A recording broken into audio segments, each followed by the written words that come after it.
Alors, bonjour tout le monde, bonjour à toutes et à tous, bienvenue à cette nouvelle séance. Donc, dans cette séance, on va parler encore des réseaux de neurones, mais cette fois, on va parler des réseaux de neurones convolutifs. Donc, on va voir qu'est-ce que la définition, à quoi sert. Euh, je rappelle tout d'abord ce qu'on a vu sur les réseaux de neurones basiques. Donc, on a commencé notre formation par voir déjà un simple perceptron. Donc, je ne sais pas si vous voyez le partage.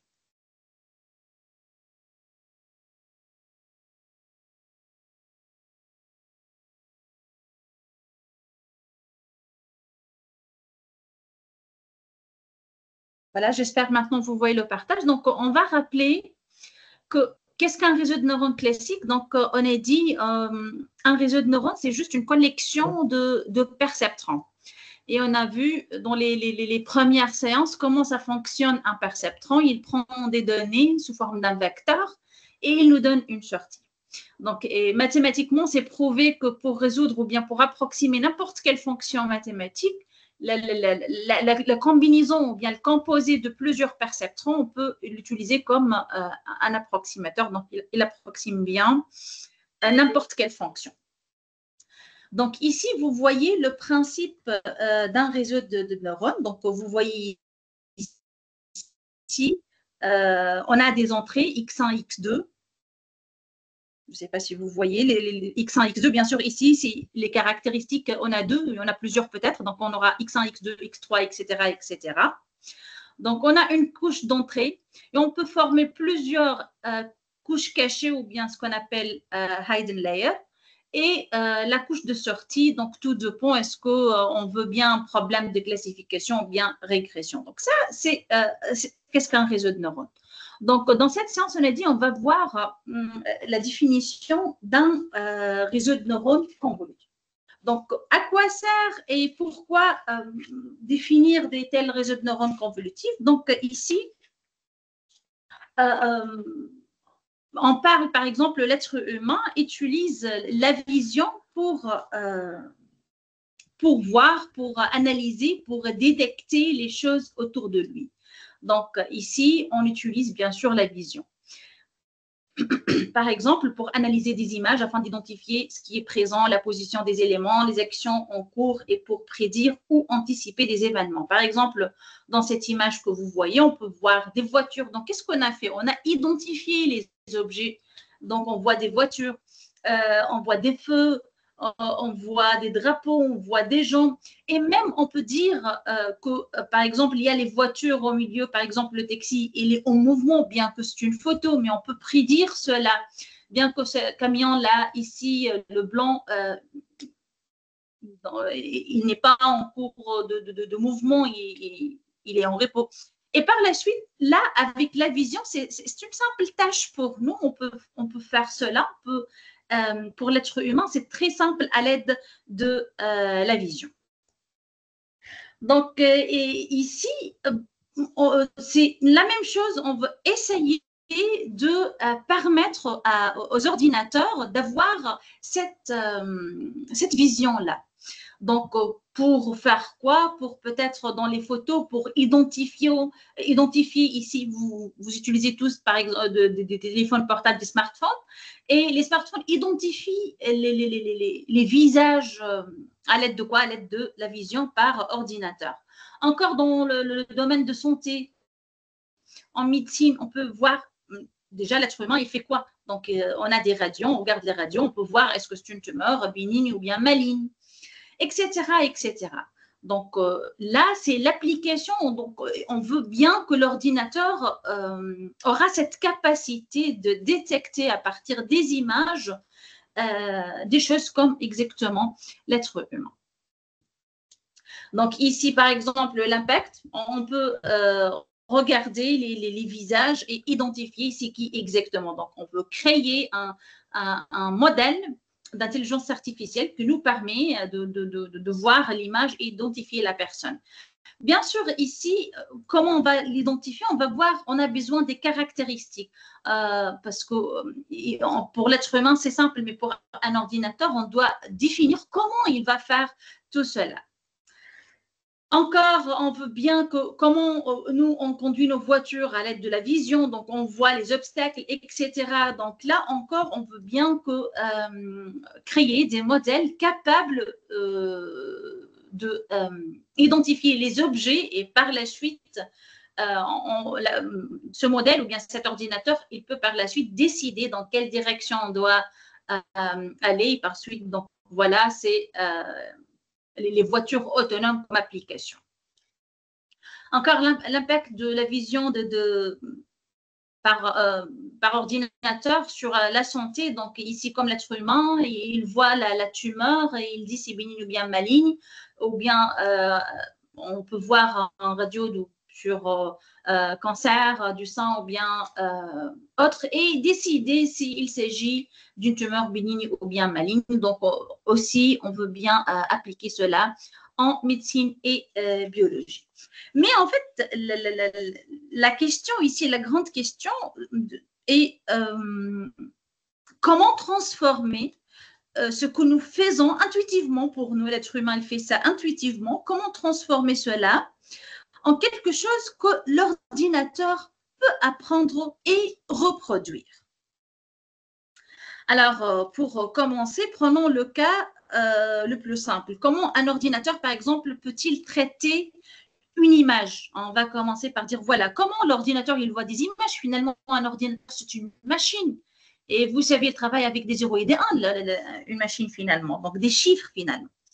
Voilà, donc pour un ordinateur, une image, c'est quoi? C'est n'est rien d'autre qu'un ensemble de nombres, des chiffres.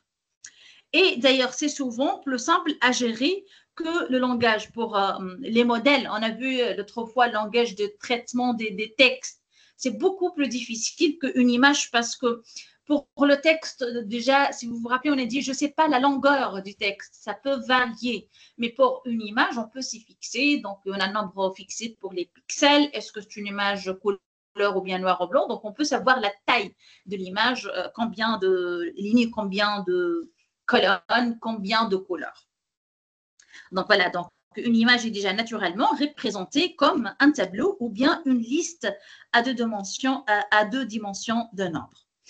Alors, prenons par exemple cette image de Abraham Lincoln, comme celle que vous voyez sur cette diapositive, elle est constituée de pixels. Donc ici, bien sûr, c'est une image noir-blanc. Noir-blanc, c'est-à-dire c'est une matrice, c'est un tableau à deux dimensions. Donc, s'il s'agit d'une image avec des couleurs, ça sera trois couches. Une couche pour la couleur verte, une couche pour rouge et une couche pour bleu. Donc ici, juste, vous voyez, ce sont des chiffres là. Et ces chiffres, pour par exemple une image noir-blanc, ça correspond à l'intensité. Est-ce que c'est clair ou bien c'est gris ou bien c'est très noir? Donc peut-être 0 pour noir et 255 pour blanc.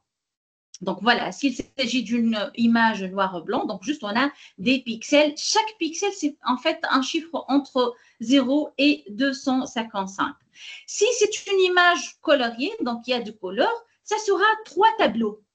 Parce qu'on a trois couleurs de base, vous savez, rouge, bleu et vert. N'importe quelle autre couleur, je peux mélanger pour avoir n'importe quelle couleur, le rouge, le bleu et le vert. Et du coup, donc pour une image à couleur, donc elle sera un tableau à trois dimensions.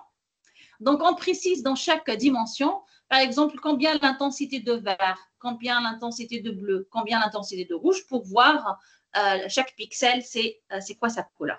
Donc finalement, une image, c'est un tableau, pardon, c'est un tableau des chiffres des pixels.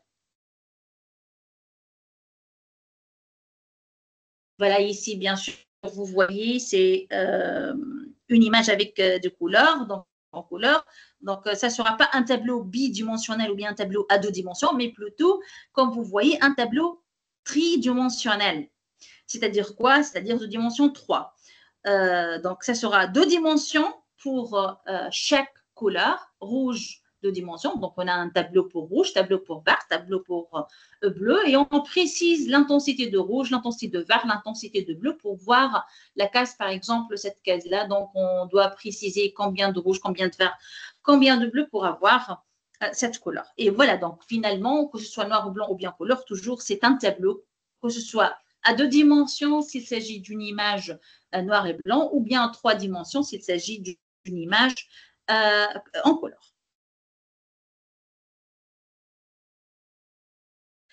Alors, il existe en fait deux types de tâches courantes en apprentissage automatique. On a parlé de ça, machine learning ou bien apprentissage profond, apprentissage automatique, machine learning, ou bien apprentissage profond pour deep learning.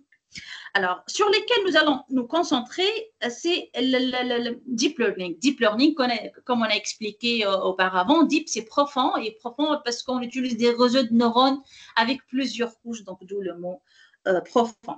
Donc, il s'agit donc finalement, lorsqu'on parle de tâches en vision par ordinateur, d'une façon générale, il y a deux catégories. On demande, après avoir fait entrer l'image à l'ordinateur. D'accord. Donc maintenant, on demande quoi de l'ordinateur? D'une façon générale, soit on demande une tâche de classification, soit de régression. Bon, j'ai parlé de ça auparavant, mais je veux expliquer encore, répéter ou bien rappeler qu'est-ce qu'une tâche de régression et c'est quoi une tâche de classification. Pour la régression, c'est-à-dire on demande un chiffre de l'ordinateur. Comme vous voyez, voilà, à partir de cette image, vous voyez ici cette voiture au centre. On demande de l'ordinateur de préciser c'est quoi l'ordonnée, c'est-à-dire la position de cette voiture. Donc, c'est un chiffre X. Et Y, encore, c'est un chiffre.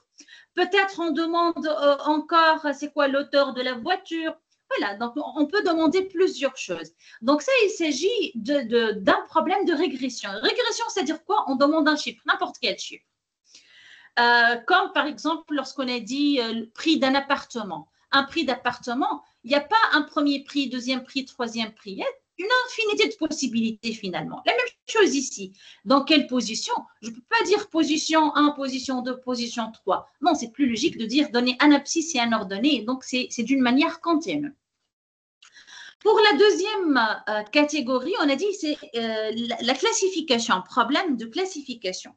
Et qu'est-ce que le problème de classification? C'est-à-dire, on veut classifier cet objet ou bien ce qu'on voit sur l'image dans quelle classe ou bien dans quelle catégorie. J'explique encore. Dans cette image, on veut bien sûr identifier est-ce que c'est une voiture ou bien c'est un vélo ou bien c'est une personne peut-être. Donc ici, on a trois catégories. Et on veut bien à partir de cette… Donc, à chaque fois, je donne une image à l'ordinateur. Il me dit, l'objet ici est dans la première classe ou bien deuxième classe ou bien troisième classe, etc. Donc, ici, problème de classification, c'est-à-dire, on dit, est-ce que c'est dans la première classe, deuxième classe, troisième classe, ou bien c'est un problème de régression, c'est-à-dire, je donne une image et il me donne un chiffre. Bien sûr, tout dépend, c'est quoi ce chiffre? Il peut être les coordonnées, la position, l'auteur, le poids, etc.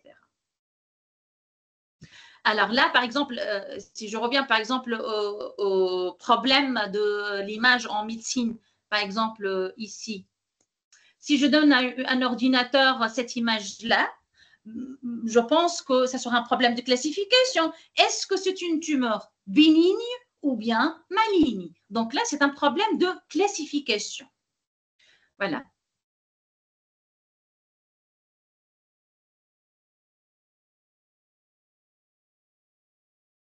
Alors, ici, par exemple, l'image que vous voyez ici peut être utilisée dans un problème aussi de classification.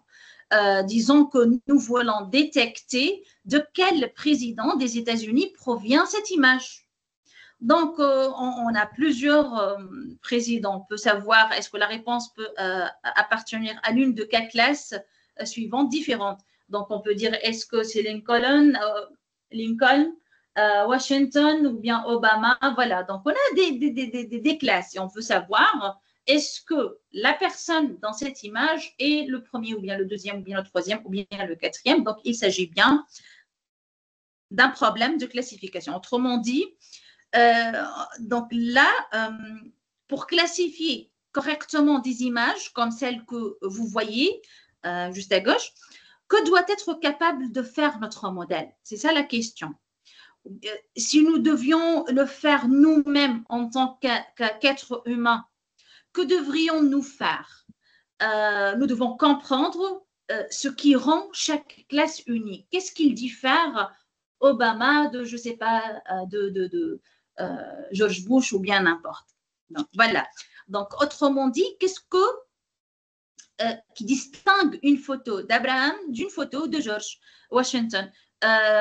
Si nous comprenons ces caractéristiques uniques, donc si même nous, si on a bien compris les caractéristiques qui diffèrent une classe d'une autre, donc ce sont celles que nous allons chercher dans l'image, de cette image-là à gauche. Donc si on comprend, qu'est-ce qu'on cherche exactement pour classifier? Mais la première étape consiste bien sûr à extraire et à définir donc ce que nous recherchons. On veut quoi? À partir de cette image, quelles seront les caractéristiques? Comme par exemple, nous, lorsque j'ai fait le premier exemple de tumeur, et pour savoir est-ce que cette tumeur bénigne est bien maligne, on a dit il y a des caractéristiques. Donc là, c'est qui a trouvé les caractéristiques? C'est nous, c'est l'être humain, c'est les médecins finalement. Il dit quoi? Il dit si tu me donnes finalement la couleur de la tumeur, la taille de la tumeur, diamètre de la tumeur, tu me donnes plusieurs caractéristiques, je peux conclure est-ce que c'est une tumeur bénigne ou bien maligne. Même chose. Donc là, à partir de cette image, on veut déterminer quoi? Quelles seront les caractéristiques? Donc, la détection de caractéristiques signifie simplement comprendre ce qui rend une classe différente d'une autre. Donc, une autre façon de voir la classification est de l'imaginer comme un processus en deux étapes. Tout d'abord, on va définir qu'est-ce qu'on veut chercher. Donc, vous cherchez à détecter quoi dans votre image? Donc, et puis, une fois, ça y est, vous savez qu'est-ce que vous voulez détecter. Alors, maintenant, deuxième étape, détectez-le. Donc, détecter effectivement ces éléments. Voilà, donc deux étapes. Il faut savoir qu'est-ce qu'on veut détecter et puis on doit les détecter. Donc, si vous détectez suffisamment de ces caractéristiques, alors vous pouvez classer l'objet comme appartenant à une classe ou bien une autre. Voilà, par exemple, si vous cherchez à détecter une image de visage, vous pouvez, par exemple, rechercher des caractéristiques comme les yeux, le nez, les oreilles, etc. Et si vous voulez détecter, par exemple, l'image d'une voiture, donc là, les caractéristiques sont le roue, les phares, etc.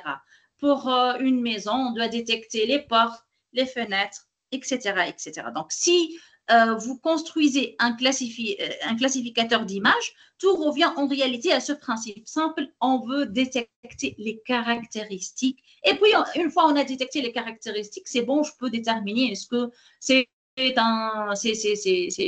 George Bush ou bien Obama, ou bien c'est une voiture Porsche, ou bien Toyota, ou bien voilà. Donc, une fois je détecte les caractéristiques, je peux faire la conclusion. Alors, donc, on a dit il faut définir vos caractéristiques, savoir ce que vous cherchez, puis les rechercher, et si vous les trouvez, vous pouvez alors classifier correctement votre image. Maintenant, en fait, d'accord, vous allez dire, regardez l'image et détecter les yeux. Et comment je détecte les yeux déjà? C'est un problème difficile. Donc, si je voulais détecter un visage, je dois détecter les yeux. Et pour détecter les yeux, je dois détecter peut-être les sources. En fait, c'est un problème hiérarchique. Pardon.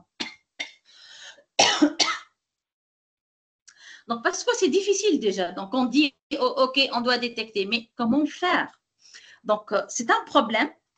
Et en plus, c'est un problème rempli de variations et d'adaptations possibles. Parce que quoi? En fait, les visages, par exemple, apparaissaient complètement différents selon le point de vue. Je peux prendre, comme vous voyez ici, je ne sais pas si vous voyez ce… voilà, c'est même statut, mais pris avec des points de vue différents, ou bien la position de caméra elle est différente, mais il s'agit de même visage. Donc ça, c'est un problème déjà. Donc, ok, je détecte tes yeux, mais comment je peux détecter ça? C'est difficile déjà. Et encore pire, je ne peux pas prédire à l'avance où se trouvent les yeux, parce que ça dépend, tout dépend du point de vue ou bien la position de caméra, on va dire. Encore, ça change, par exemple, ici, ok, cette photo, ça correspond à deux hommes qui portent deux ordinateurs, mais vous voyez l'échelle est différente, donc ça, c'est un problème encore. L'ordinateur, il doit voir cette image comme homme portant un PC portable, et aussi, ce qui est à côté, encore un homme portant un PC, bien que l'échelle est différente. Donc là, encore, c'est un problème. Même chose ici, les chaises. Si on veut détecter une chaise, il y a vraiment plusieurs façons pour des photos des chaises différentes. Donc, il y en a plusieurs catégories de la même chose, chaise. Encore ça, c'est un chat. D'accord, si on veut détecter c'est quoi cet animal, ça, c'est un chat. Mais vous voyez, il est déformé. Donc, je ne peux pas prédire à l'avance, voilà la photo d'un chat, c'est toujours comme ça. Non, ça ne fait pas comme ça parce que c'est parfois, même cet animal sera pris dans une photo déformée. Encore l'éclairage, donc je ne peux pas prédire chaque pixel à l'avance. S'il s'agit d'une image d'un visage, par exemple, je peux savoir à l'avance chaque pixel, c'est combien. Non, on peut avoir différentes, ici c'est la même image presque, mais avec éclairage différent, et donc, mais il s'agit des mêmes objets. Donc voilà, tout cela sont des défis pour des problèmes majeurs que la vision par ordinateur doit surmonter. Donc, pardon. Alors, nos algorithmes de classification, donc les modèles que nous allons construire dans ce cours, doivent être invariants à toutes ces variations et changements dans l'espace des caractéristiques. Donc, c'est-à-dire dans les éléments que nous cherchons dans l'image, si nos modèles n'ont pas cette capacité d'adaptation ou d'invariance, ils ne pourront pas être robustes. Donc, on a la variation de point de vue, variation de l'échelle, déformation, conditions d'illumination, etc., etc. Donc, on doit créer un modèle qui peut surmonter tous ces problèmes. Alors, en réalité, tout se résume à ce point crucial. La détection, on a dit, des caractéristiques pour classer une image est généralement l'endroit où le machine learning classique échoue. Parce que dans la machine learning classique, on doit nous donner à l'ordinateur ou bien au modèle les caractéristiques. Mais ici, c'est difficile. Donc là où le deep learning prend le relais. Donc, en apprentissage automatique, machine learning, la définition des caractéristiques est une tâche faite par l'humain. Tandis qu'un apprentissage ou bien un apprentissage profond, deep learning, on dit, d'accord, au lieu que ce soit moi qui définisse les caractéristiques, je veux laisser le modèle ou bien les données les définir. Alors, comment cela fonctionne-t-il? Avec un réseau de neurones, on peut dire plutôt de définir manuellement comme humain. Pour détecter un visage, il faut chercher les yeux, les oreilles, le nez pour définir encore une étape plus bas. Par exemple, un œil pourrait être décrit par une ligne verticale suivie d'un cercle. Donc, je ne veux rien coder explicitement. À la place, je veux montrer au modèle des milliers d'images de visages et le réseau devrait être capable d'extraire, lui, ce qui est unique dans ces visages et ainsi distinguer un visage d'une voiture, par exemple. Donc, il doit faire le modèle lui-même, il cherche les caractéristiques et distinguer et classifie les images. Pardon.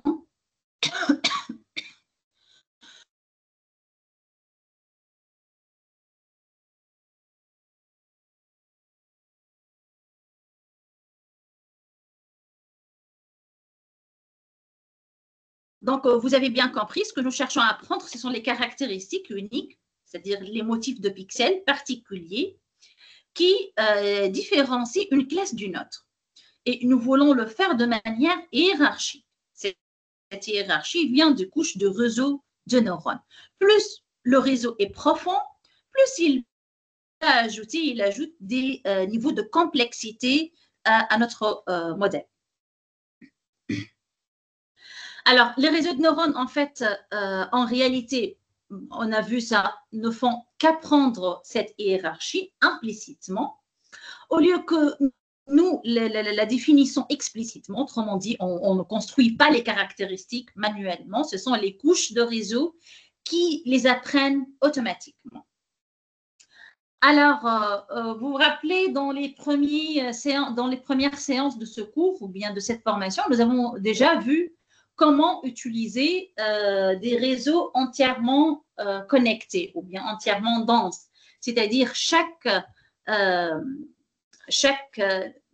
neurone ou bien perceptron de la première couche est connecté à chaque perceptron ou bien chaque neurone de la deuxième couche. De même, chaque perceptron ou bien chaque point ici que vous voyez est lié à chaque perceptron dans la troisième couche, ainsi de suite, ainsi de suite. Donc ici, ce qu'on appelle entièrement connecté. Alors là, donc on a vu ce type de réseau, on a dit les entrées, on fait entrer l'input, nos images, par exemple, on peut penser à faire entrer les images dans un tel réseau. Mais alors, juste ici, imaginez que je veux faire cela, même avec une image noir ou blanc, c'est-à-dire à 2 dimensions.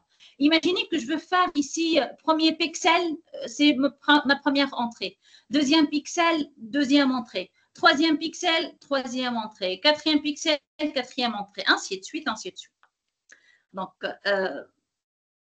là, on va perdre beaucoup d'informations. Parce que dans une image, vous pouvez remarquer que si je vous donne une image, ce n'est pas comme je vous donne une partie de cette image, comme le puzzle. Si je te donne les pièces du puzzle comme ça détachées, on ne va pas vraiment savoir c'est quoi cette image. Donc ici, vraiment, si je fais comme ça, donc je fais entrer chaque pixel dans un entrée, donc je perds beaucoup d'informations spatiales.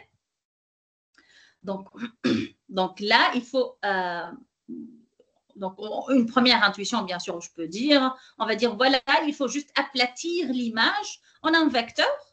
Et puis, pourquoi? Parce que finalement, les réseaux de neurones qu'on a vus, l'entrée, c'est un vecteur. Donc, on peut dire, voilà, donc c'est simple, puisque c'est un tableau, donc juste, je dois l'aplatir et puis faire entrer ce vecteur à notre réseau de neurones. Alors là, on a dit, on perd beaucoup d'informations. Tout d'abord, l'information spatiale, parce qu'une fois je fais comme ça, j'aplatis l'image, donc même un être humain, il sera très difficile pour lui de savoir de quoi il s'agit. Ça sera un puzzle qui, comme si à partir des pièces de puzzle, je peux savoir une image. Non, c'est pas une tâche simple. Alors, et de plus encore, ce modèle, il devient très, très coûteux. Très coûteux dans quel sens? Il doit faire beaucoup, beaucoup de calculs. Imaginez qu'on a un réseau comme ça. Donc, la première couche, déjà, ça sera le nombre de pixels d'une image. Et donc, vraiment, il y a beaucoup d'entrées. Imaginez que, bien sûr, vous vous rappelez, lorsqu'on a vu le réseau de neurones, donc chaque flèche ou bien chaque droite que vous voyez, c'est un WI, que la machine doit faire le calcul, la dérivée, etc., etc. Et nous, la tâche de détecter les caractéristiques est difficile. Donc, on a besoin d'un réseau de neurones très, très profond. Donc, plusieurs couches pour détecter la complexité.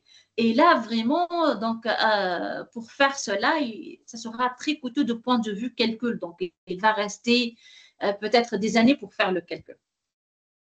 Voilà, donc le problème ici, donc on ne peut pas faire la vision par ordinateur ou bien traitement des images par même réseau classique, les réseaux de neurones classiques. Pourquoi? On a dit d'une part, parce que c'est une image et si j'aplatis l'image, je perds l'information spatiale, ça sera différent, ça sera difficile de détecter de quoi il s'agit. Deuxièmement, ça sera beaucoup coûteux de point de vue calcul. Alors, c'est quoi l'idée alors? Alors, donc ici, Donc, représentant l'image sous sa véritable forme. C'est quoi la forme d'une image? C'est un tableau, que ce soit bidimensionnel ou bien à dimension 3, tridimensionnelle, donc de valeur 10 pixels. Donc, finalement, l'image ne doit pas être, on ne doit pas faire comme ça, aplatir l'image et faire entrer cela à notre réseau de neurones. Il faut travailler avant cela et garder l'information spatiale. C'est-à-dire quoi l'information spatiale? C'est-à-dire, on veut bien savoir quel pixel est côté de quel pixel, parce que des petits morceaux, l'image, on peut le voir par des petits morceaux, des petites images, on va dire. Donc, utilisons la structure spatiale de cette entrée en connectant non pas tous les pixels à tous les neurones, mais seulement des patchs locaux de pixels à certains neurones. C'est-à-dire quoi? Au lieu qu'un neurone reçoit un simple pixel, on va associer à ce neurone-là ce carré en rouge, c'est-à-dire une partie de cette image. Donc, c'est un cadre de pixels. Pourquoi? Pour garder cette information spatiale. Et finalement, c'est moins coûteux parce que, regardez, c'est tout le carreau qui va être connecté à ce neurone-là, donc c'est moins coûteux. Donc, voilà. Au lieu de connecter tout à tout, tout d'abord, on garde la structure de dimensions et on dit, ce neurone-là ne recevra comme entrée que les pixels d'un petit voisinage local, ou bien ce qu'on appelle un patch. Par exemple, ce neurone va voir uniquement les pixels de ce carré-ci de l'image. Donc, le neurone voisin, lui, sera défini par le patch juste à côté, décalé d'un pixel. Ainsi, les neurones voisins dans la couche de sortie sont issus du pixel voisin dans l'image d'entrée. Parce que finalement, regardez, dans la première image, donc dans le premier carreau, on va associer à ce premier carreau à un neurone. Et puis, juste, on va décaler un peu. Donc, on a gardé quand même l'information spatiale au deuxième neurone. On décale encore un peu, ainsi de suite, ainsi de suite.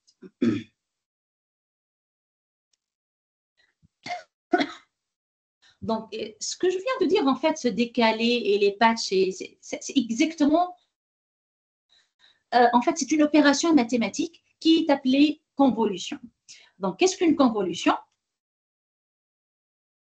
Donc, voyons cela. Donc, supposons que nous ayons un filtre de taille, par exemple, 4,4, comme vous voyez ici. Bon, là, ce n'est pas 4,4, c'est 1, 2, 3, 4, 5, 6, 6, 6 là. Donc, mais imaginons, on a un patch 4,4, par exemple. Donc, un filtre, c'est tout simplement une petite matrice de poids. Donc, juste, par exemple, 16 poids, puisque c'est une matrice 4,4, donc 16 poids. Donc, 1 pour chaque case du carré 4,4. Donc, on prend un patch 4,4 de l'image, on lui applique ce filtre, on fait une multiplication, je vais vous montrer comment faire la multiplication élément par élément. On ajoute un biais, bon, ça ressemble quand même au calcul qu'on a fait déjà pour les réseaux de neurones classiques. Puis, on applique une non-linéarité, exactement la même opération que dans un réseau de neurones classique. Sauf que cette fois, on ne connecte pas tout à tout, chaque pixel à un neurone. Non, on applique ce calcul uniquement, c'est-à-dire le calcul, bien la convolution, au patch défini par le filtre. Ensuite, on fait glisser le filtre sur l'image d'un pixel ou bien de 2 pixels pour balayer toute l'image. Donc, chaque position de filtre produit une neurone de sortie. Donc, ici, pour rendre les choses plus concrètes, on va, supposons par exemple ici, nous voulions classer ou bien détecter la lettre X dans une image. En noir et blanc pour dire, voilà, juste pour voir que, par exemple, c'est une image à 2 dimensions, parce que si c'est soit en couleur, on doit avoir un tableau à 3 dimensions. Pour simplifier, je vais considérer juste un exemple simple. Cette image de X. Donc ici, vous voyez, -1 noir.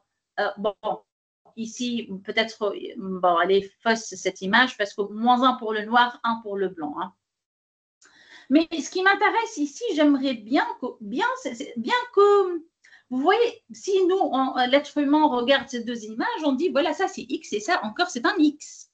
Mais si je compare pixel par pixel, si je passe pixel par pixel, l'ordinateur va dire oh non, ce n'est pas deux images égales parce que bon, c'est clair qu'il y a des différences. Ici, par exemple, on a 1 parce que c'est blanc, là, c'est moins 1 parce que c'est noir. Donc là, notre objectif est de construire un modèle capable de déterminer si une image contient un X ou non. Par exemple, voilà, je considère un X parfait que vous voyez ici, c'est cette image à gauche là. Donc, c'est un X bien écrit, c'est un X, on va dire, parfait. Voilà. Et puis, je considère une image où le X est un peu incliné, comme vous voyez l'image à gauche, à droite, pardon. Donc, ça, c'est un X, on va dire, parfait, et ça, c'est un peu déformé. Alors, dans ce cas, pour l'être humain, il voit, voilà, ce sont deux X, donc on peut classer ça comme un X. Mais donc, si on se contente de comparer les pixels un par un, là, on va dire, bon, ça ne coïncide pas. Donc, qu'est-ce qu'il faut faire? On ne peut pas comparer le pixel un par un, mais détecter les motifs plus intelligemment. C'est-à-dire quoi? L'idée que notre modèle doit être capable de connaître un X, même s'il est décalé, ou bien réduit, ou bien agrandi, ou bien tourné, ou bien déformé. Nous voulons un détecteur robuste. Alors, comment faire cela? Avec les principes que nous venons de voir. Alors, plutôt que comparer pixel par pixel, donc on va le découper en patchs locaux que vous voyez ici en orangé, ça c'est un patch. En vert, un autre patch. En violet, ça c'est un autre patch. Donc, on cherche à détecter les caractéristiques fondamentales qui définissent un X. Donc, qu'est-ce qui définit un X? Comment savoir un X? Bon, peut-être une diagonale à gauche, de gauche à droite, une diagonale de droite à gauche, un croisement au centre. Voilà, donc il y a des éléments essentiels. Donc, si notre modèle est capable de reconnaître ces éléments localement dans des patchs, alors, même si la diagonale n'est pas exactement à la même place que dans l'exemple de référence, il peut quand même la détecter et si suffisamment de ces motifs sont présents, on peut conclure avec confiance qu'il s'agit bien d'un X, du même X là. Donc, en fait, chaque caractéristique ou bien features, donc les caractéristiques que nous détectons, n'est rien d'autre qu'une mini-image, comme vous le voyez ici. Ce sont des petites images, des mini-images, un petit tableau à 2 dimensions de nombre, comme l'image globale, mais en plus petit, c'est tout. Donc, c'est ce qu'on appelle un filtre de convolution. Donc, ces filtres, regardez, donc ces filtres vont permettre de détecter et définir les motifs locaux. Dans le cas du X, par exemple, cela correspond aux diagonales et croisements. Donc, en pratique, bien sûr, on veut que ces filtres soient capables de capturer ces motifs pour tout type de X, pour n'importe quel autre X, si je l'écris à la main, et qu'il soit robuste aux variations de forme, d'orientation et de détail. Donc, comment il va détecter? Là, voilà, il trouve ce patch-là, encore il vérifie, il va trouver ce patch-là, encore il vérifie, il va trouver ce patch-là, etc., etc.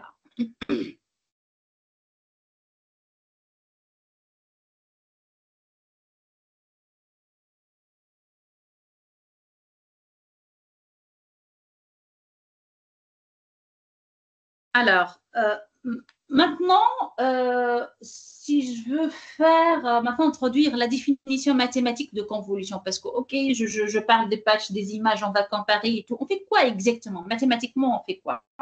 C'est quoi une convolution? Alors, la convolution préserve l'information spatiale contenue dans les images en les décomposant en sous-images, comme on vient d'expliquer.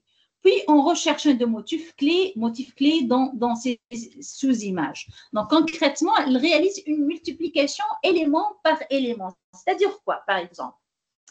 On a précisé un patch. Voilà ce que vous voyez ici, le patch 1, moins 1, moins 1, moins 1, 1, moins 1, moins 1, moins 1. Ce patch ici qui est juste en haut à gauche.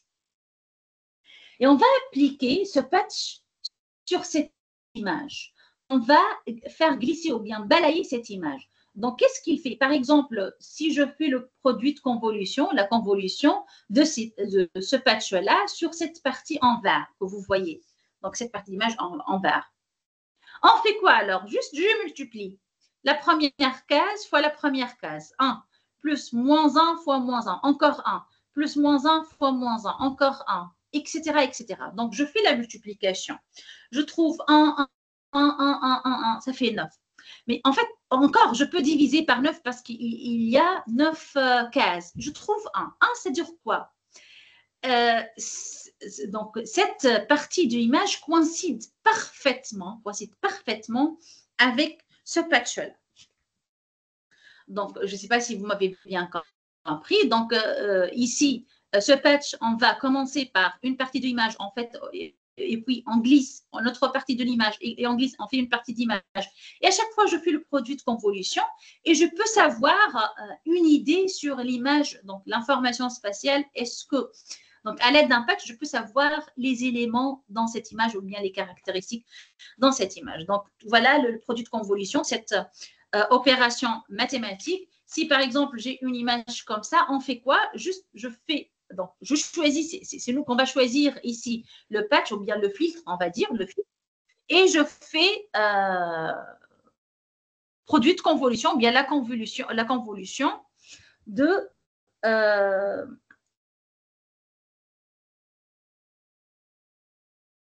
donc la convolution, donc ici par exemple 3 sur 3, le patch ou bien le filtre, 3 lignes, 3 colonnes. Donc je commence par les premières 3 lignes, premières 3 colonnes et je fais la convolution. Voilà comment. Par exemple ici, je multiplie 1 fois 1 plus 1 fois 0 plus 1 fois 1 plus 0 fois 0 plus 1 fois 1, etc., etc. Donc je fais le produit, je trouve la sortie, c'est 4. Qu'est-ce qu'on a fait? On a 4. Donc, ça, c'est une méthode. Encore, ou bien encore, je divise le 4 par combien de cases ou bien combien de pixels. Ça sera 4 neuvièmes parce qu'il y en a 9 pixels dans notre filtre. Donc, j'écris 4 ou bien encore, je peux écrire 4 sur 9. Et puis, je fais quoi?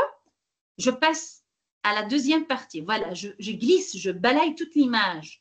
Maintenant, je passe à la deuxième je passe le filtre à la deuxième partie de l'image. Donc, je fais le même, 1 fois 1, le même filtre toujours. Je trouve 3, ainsi de suite, ainsi de suite. Donc, comme ça, à l'aide d'un filtre, donc ça, c'est une image, on va dire, disons, noir ou blanc. Vous voyez, puisque c'est un tableau à 2 dimensions. Donc, c'est donc c'est noir ou blanc. Et à partir de cette image et ce filtre, je trouve une première caractéristique. Pourquoi je dis caractéristique? Parce que finalement, ce que nous faisons n'est rien d'autre que ici, c'est la convolution. Toujours, on précise le patch ou bien le filtre et on fait le produit de convolution des pixels par ce filtre-là. Donc, la convolution préserve l'information spatiale contenue dans les images parce qu'on ne prend pas un pixel à côté de pixel, mais une partie à côté d'une partie. Et donc, je garde l'information spatiale. Donc, elle réalise une multiplication, comme vous voyez mathématiquement, c'est quoi? Juste une multiplication élément par élément. Entre quoi et quoi? Entre le filtre, qui est comme une mini-image, et la région correspondante de l'image originale. Donc, à chaque position, on additionne le résultat, puis on déplace le filtre d'un pas et on recommence. Donc, par exemple, si nous cherchons une diagonale allant à gauche, à droite, notre filtre pourrait être une matrice 3-3, comme vous voyez ici. Toutes les cases valent moins 1, sauf les pixels de la diagonale principale qui valent 1. Par exemple, donc ici, bien sûr, là, on choisit, on veut se concentrer sur quoi? Sur le centre, sur le bord, ainsi de suite, ainsi de suite. Donc, on détecte la présence du motif, peu importe où il apparaît. Donc, une des raisons est que nous cherchons à détecter cette ligne diagonale et pour cela, nous multiplions élément par élément ce filtre avec chaque petit bloc de l'image. Donc, c'est exactement ce que nous faisons. Donc, nous commençons ici avec les patchs réels. Nous prenons les patchs en haut à gauche et nous le multiplions élément par élément avec le patch de pixels de l'image qui est juste en dessous. Donc, le résultat de cette multiplication élément par élément, encore, c'est une matrice. Donc, vous voyez ici, par exemple, juste j'ai donné des exemples. Ça, c'est l'image originale. Donc, si je fais le produit de convolution avec ce patch-là, regardez ce que j'ai obtenu. Si je fais le produit de convolution de cette image par ce patch-là, ou bien ce filtre 0, 1, 0, 1, moins 4, 1, 0, 1, voilà, j'obtiens cette image-là qui, en fait, on peut dire, elle détecte les bords. Si je multiplie cette image, lorsque je dis multiplie, c'est-à-dire je fais le produit de convolution, par ce patch-là, j'obtiens encore cette dernière image. Donc, voilà, donc vous voyez l'effet des filtres sur l'image originale. Donc, pour résumer, le filtre ou bien les mathématiques derrière la correspondance, qu'est-ce qu'on fait? Donc, aligner la caractéristique de le morceau d'image. Donc, juste, on va préciser les morceaux d'image. Donc, et on va préciser le filtre, multiplier chaque pixel de l'image par le pixel correspondant de la caractéristique, faire la somme. Bon, on a dit on peut faire la somme et je m'arrête comme ici, donc juste je fais la somme. Ou encore, je peux diviser par le nombre de pixels pour avoir juste peut-être si je divise par le nombre de pixels, je trouve est-ce que c'est vraiment la même chose ou bien c'est à peu près. Comme ici, par exemple. Regardez, si je considère l'image originale, c'est ce X-là, cette grande image. Et je considère ce filtre-là, 1, moins 1, moins 1, moins 1, 1, moins 1, moins 1, moins 1, 1. Je peux multiplier. Donc, au début, je multiplie les 3 premières lignes, 3 premières causes, donc lignes et colonnes. Donc, je trouve 0,77. 0,77, c'est-à-dire quoi? Juste, je fais la multiplication, je somme et puis je divise par 9. Pourquoi 9? Parce qu'il y a 9 pixels dans le filtre. Je passe, donc je glisse un peu. Donc, je passe à la deuxième partie de l'image. Je multiplie par le même filtre. Je trouve moins 0,11, ainsi de suite, ainsi de suite. Et je retrouve cette sortie-là, cette caractéristique pour… Donc, c'est le résultat après le produit de convolution. Alors là, bien sûr, là, si je change le filtre ou bien le patch, le résultat va changer. Donc ici, vous voyez le résultat pour le premier filtre, deuxième résultat pour le deuxième filtre, troisième résultat pour le troisième filtre. Donc à chaque fois, je change le filtre ou bien le patch, je trouve des nouvelles caractéristiques. Et donc là, à partir de cette image noir et blanc, je peux, à l'aide de ce filtre, construire 3 caractéristiques, c'est-à-dire après chaque convolution, on a une caractéristique. Donc ça, c'est le produit de convolution, bien la convolution, qu'on va noter comme ça. Juste lorsque je dis, par exemple, on a fait convolution, c'est-à-dire on a utilisé des filtres et voilà le résultat après les filtres. Bien sûr, si j'utilise 4 filtres, la sortie, elle sera quoi?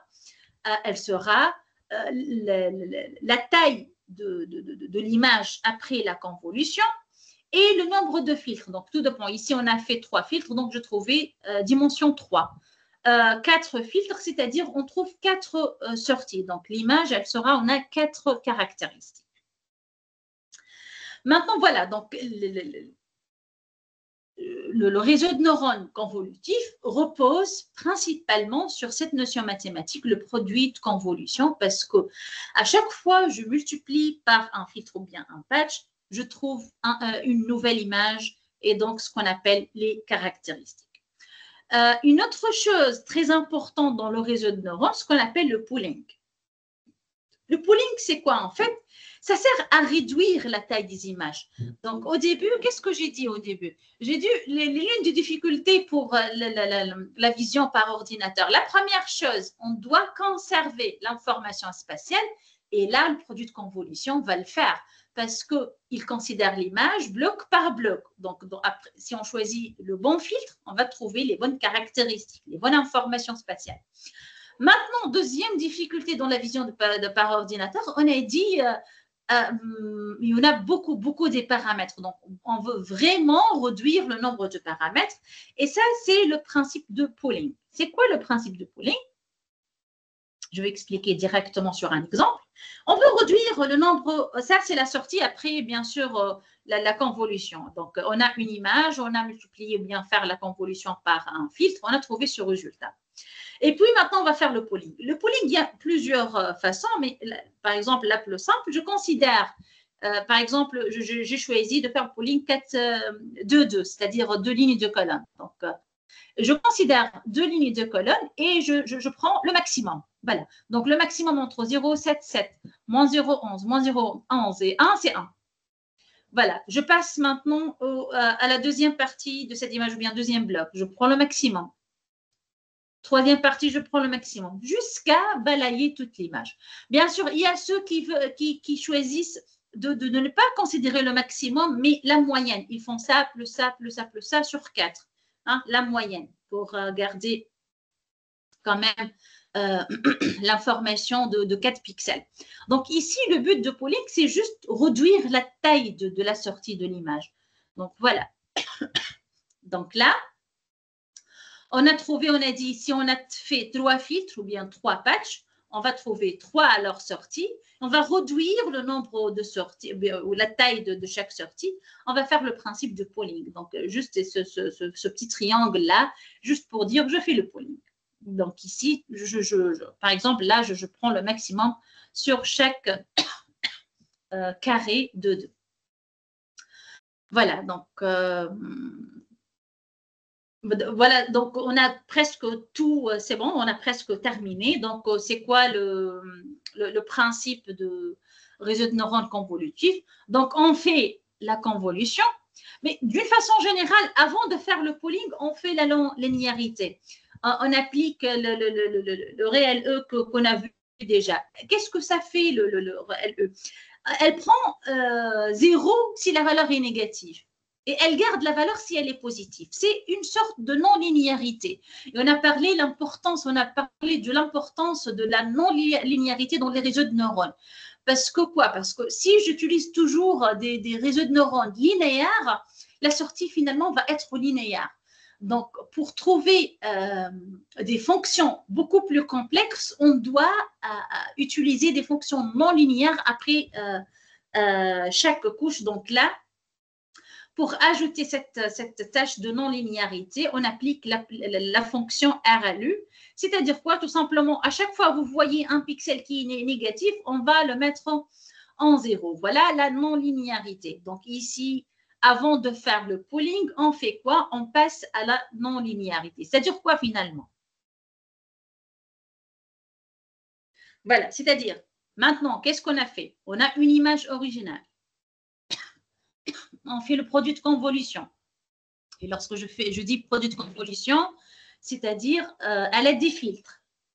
Après avoir fait la convolution, j'applique la non-linéarité. C'est simple, juste s'il y a des chiffres négatifs, on va le rendre des zéros. Et on va garder les chiffres positifs. Et puis, on va faire le pooling. Le pooling, on a dit, juste par exemple, les 4 cases, au lieu d'avoir 4 pixels, je considère un seul pixel qui est le maximum ou bien la moyenne. Voilà. Pardonnez-moi. Donc, voilà, donc bien sûr, on peut, comme on a dit pour les réseaux de neurones, donc on peut avoir plusieurs couches. Donc on peut avoir couche de convolution, non-linéarité, convolution, non-linéarité, pooling, convolution, etc., etc. Et finalement, on trouve une couche de sortie qui contient quoi? Les caractéristiques.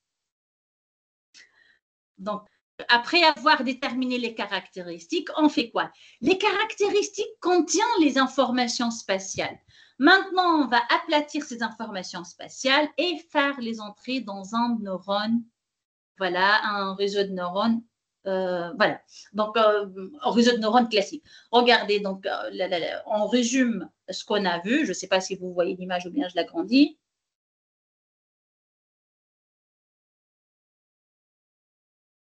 Voilà, si je vais résumer, pour le réseau de neurones convolutifs, tout d'abord, au lieu de passer directement à l'input, directement au réseau de neurones, ça directement, non, je garde l'information spatiale, je fais produit de convolution non linéarité pooling pour réduire le nombre. Et puis j'aplatis l'information spatiale et je fais entrer dans des inputs dans un réseau de neurones. Et puis, je fais la même chose qu'un réseau de neurones. Donc, on a vu qu'est-ce qu'un réseau de neurones au début. Donc là, on a les features ou bien les caractéristiques, comment les trouver à partir d'une image. Donc, on a dit pour les réseaux de neurones classiques, c'est nous qui précise les caractéristiques. Maintenant, c'est comment trouver les caractéristiques à l'aide des produits de convolution, à l'aide des tableaux, à l'aide de cette opération mathématique convolution. On fait la convolution à l'aide des patchs et c'est eux qui vont nous donner les caractéristiques. Et on aplatit ces caractéristiques, on fait entrer dans l'input et on retrouve, voilà, s'il s'agit d'un problème de classification, par exemple, on va dire, voilà, ça, c'est tout simplement, c'est un NaN, par exemple. Voilà, c'est tout pour cette séance. Je ne sais pas si vous avez des questions. Donc, voilà un résumé concernant le produit de convolution, le réseau de neurones convolutifs. Des questions?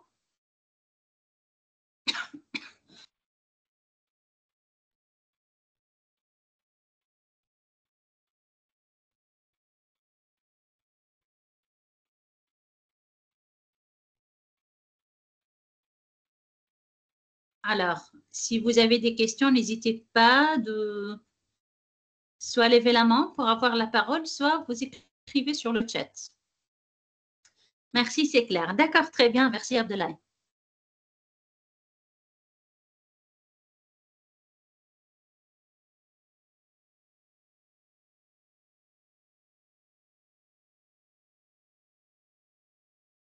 Pas de questions? Donc, pour ceux qui ont des questions, veuillez s'il vous plaît soit lever la main, soit écrire vos questions sur le chat.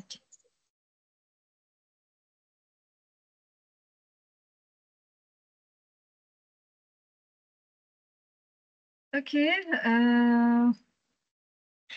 Abdoulaye, on va faire l'application prochainement? On pourra faire une séance pour voir comment l'implémenter sur Python, bien sûr. Mais si vous vous rappelez, dans les premières séances, j'ai écrit tout à la main et c'est vraiment difficile. Mais maintenant, on peut utiliser les librairies sont prêtes. Donc, juste en une seule ligne de code, on peut avoir tout. Donc, je peux créer, on peut faire une séance sur l'implémentation en Python. Oui, on pourra faire ça. Super. Donc, pour ceux qui ont des questions, veuillez s'il vous plaît soit lever la main, soit écrire vos questions sur le chat.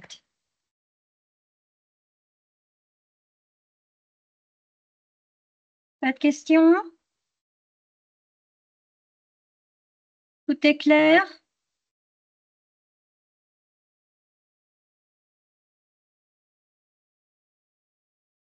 Docteur, je pense qu'il n'y a pas de questions.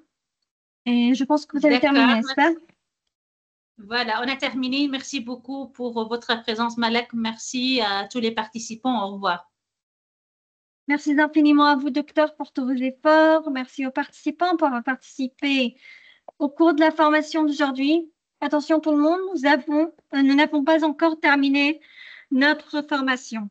Nous verrons Inch'Allah la semaine prochaine, le mercredi à 19h, selon l'heure locale de l'Arabie Saoudite. Vous pouvez également suivre les dernières actualités concernant les séminaires, formations, ateliers, concours et l'inscription au programme d'études de l'université via le compte officiel de l'université sur Facebook, le groupe WhatsApp des activités étudiantes ou encore le site web. Merci à vous tous. On nous verra Inch'Allah la semaine prochaine ou encore nous pouvons nous voir demain avec l'atelier du business plan avec Dr Abdelwahab Dejbari. Restez connectés, suivez nos dernières actualités. Ne loupez pas également l'inscription au programme d'études de l'université et les symposiums qui auront lieu le 1er septembre, le 2e septembre et également le 4 septembre. Merci à vous tous. Nous vous souhaitons une excellente fin de soirée. Au revoir. Merci, au revoir.